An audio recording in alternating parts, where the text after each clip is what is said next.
बंधुओं, आजकल हम में से कुछ लोग फ्री का खाना चाहते हैं, बिना मेहनत करे उनको मिल जाए और उनकी सारी इच्छाओं की पूर्ति हो जाए, उनको कुछ कार्य मेहनत न करना पड़े, चाहे उन्हें भीख ही मांगना क्यों न पड़े।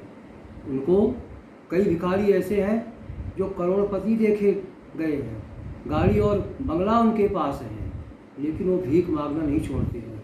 उसी के संदर्भ में एक बोध कथा मैं आपके समक्ष प्रस्तुत कर रहा हूँ, जिससे भिखारी का स्वाभिमान जागा और उसने भीख मांगना बंद कर दिया।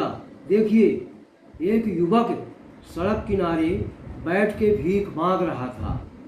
एक महानुभाव उधर से गुजरे और उनकी नज़र उस भिखारी पर पड़ गई। जो नवयुवक था, यानी जवान था, वह बोले, कुछ करते हो? भिखारी बोला, जी कुछ नहीं।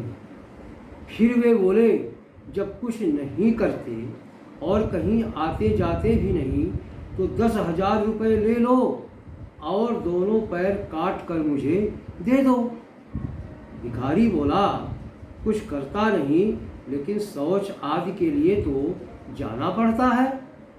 वे बोले, जब कुछ करते ही नहीं तो 20,000 रुपये ले लो और अपने दोनों हाथ मुझे दे दो। भिखारी बोला, हाथ के बिना मैं खाऊंगा कैसे? वे बोले, तुम बात तो ठीक कह रहे हो, चलो 40,000 में अपनी दोनों आंखें मुझे दे दो। इस बार भिखारी उत्तेजित होकर बोला, करोड़ों देंगे तब भी शरीर का एक रोंवा तक नहीं दूंगा। बस इसी बात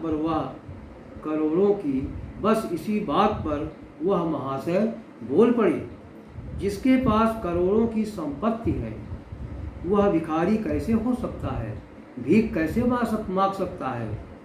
यह सुनते ही भिखारी का स्वाभिमान जाग उठा और उसने तय किया कि अब वह कभी भी भीख नहीं मांगेगा।